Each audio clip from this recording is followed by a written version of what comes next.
지금 이 영상을 보고 계신 모든 정상적인 사람이 이미 몸 안에 암세포가 있을 확률이 거의 99.9%예요. DNA가 손상되고 돌연변이가 일어나고 암세포가 생기고 하는 과정이 하루에도 수천 번씩 일어난다고 해요.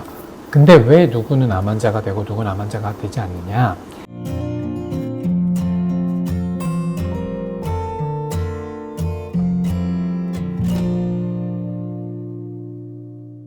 안녕하세요, 한서정아입니다. 오늘은 우리 몸을 지키는 면역세포에 대해서 한번 이야기를 해보려고 합니다. 대표적으로 어떤 세포들이 있고 우리 몸을 좀 어떻게 지키는지 좀 설명을 부탁드리겠습니다.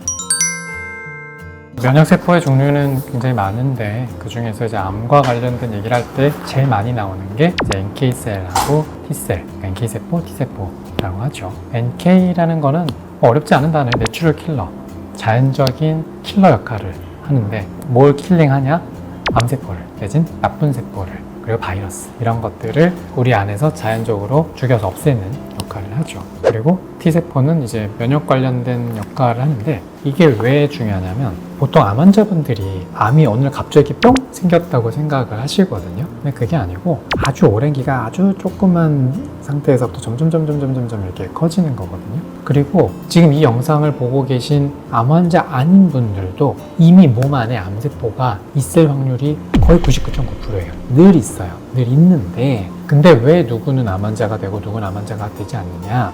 이 암이라는 거는 이제 돌연변이 세포잖아요. 정상세포가 아닌 어떤 오류가 생긴 세포인데 쉽게 얘기하면 얘가 제일 큰 특징이 억제가 되지 않고 증식을 무한으로 해요. 자기 마음대로. 이게 제일 골치 아픈 부분이거든요. 근데 국립암연구소나 이런 데에서 연구한 걸 보면은 어떤 세포 분열 과정이 DNA가 손상되고 돌연변이가 일어나고 암세포가 생기고 하는 과정이 하루에도 수천 번씩 일어난다고 해요. 모든 정상적인 사람이. 그게 일어나고 있는데 우리 몸의 어떤 면역 시스템이 좋은 사람들은 그게 일정 수준 이상 커지지 못하게 억제하는 효과가 있는 거예요. 그래서 암으로 발전이 안 되는데 우리가 면역력이 떨어지면 이 억제 효과가 떨어지니까 얘들이 이제 증식을 하게 되는 거예요. 그러면은 그게 어떤 임계치를 넘으면 이제 우리가 검사상 발견할 수 있는 암이 되는 거죠.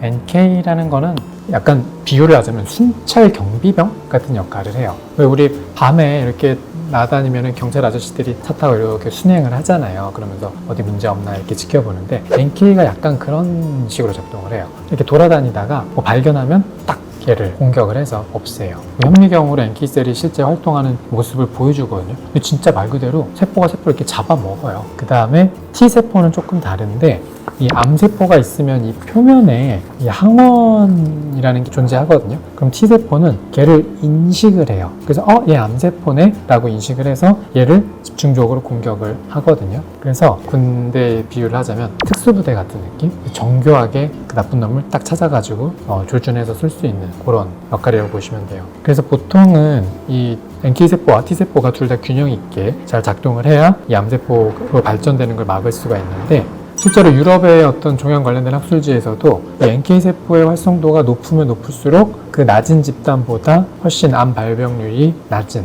반대로 이게 낮으면은 암 발병률이 많이 높아진다 그 얘기를 해요. 뭐 이제 요즘 그 NK셀 관련된 영양제도 나오더라고요. 근데 뭐 그게 틀렸다는 건 아닌데 NK셀은 보통 좀 초기에 작용하는 걸로 알려져 있기 때문에 예를 들어서 NK가 내가 항상 높아 그러면 초기 대응을 잘 할 테니까 암세포가 발전할 확률이 낮겠죠. 근데 면역력이 떨어져서 NK가 낮은 상태가 됐어. 그래서 암이 발병했어. 근데 이때 NK세포 드립다 늘린다 한들 이거는 좀 비효율적일 수 있어요. 뭐 의미가 없다는 건 아닌데 얘들은 약간 초기 대응 부대이기 때문에 오히려 그 뒤에는 이제 다른 영역을 좀 더 좋게 해야 될 확률이 높다라는 걸 말씀드리고 싶고, 그리고 NK셀을 이제 측정을 해가지고 내 면역력이 높네 낮네, 뭐 암 발병률이 높네 낮네를 판단하는 검사도 있거든요. 저도 해봤는데 최근 의학적 견해는 NK셀 가지고 면역력을 평가하는 거는 좀 문제가 있다. 그 사람이 어떤 실제로 암이 발생하지 않거나 예방하거나 혹은 암이 이미 발병한 걸 낫게 하는데 필요한 면역력은 NK세포라는 지표 하나만 가지고 보기에는 어렵다는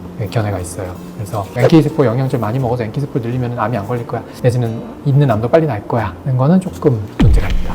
그거 기억해 주시고, 그러면 NK세포와 T세포 같은 면역세포들은 우리 몸에 원래 태어날 때부터 갖고 있는 세포들인데 얘들이 그럼 어떻게 하면 늘고 어떻게 하면 주냐? 뭐 늘 제가 하는 얘기지만 결국 또 먹고 자고 싸고 얘기해요. 잘 먹고 그 다음에 자는 문제, 그 다음에 싸고 뭐 싸는 거는 대소변 잘 보는 건데 결국은 스트레스 관리 잘하고 수면 잘하고 그런 게 중요하다.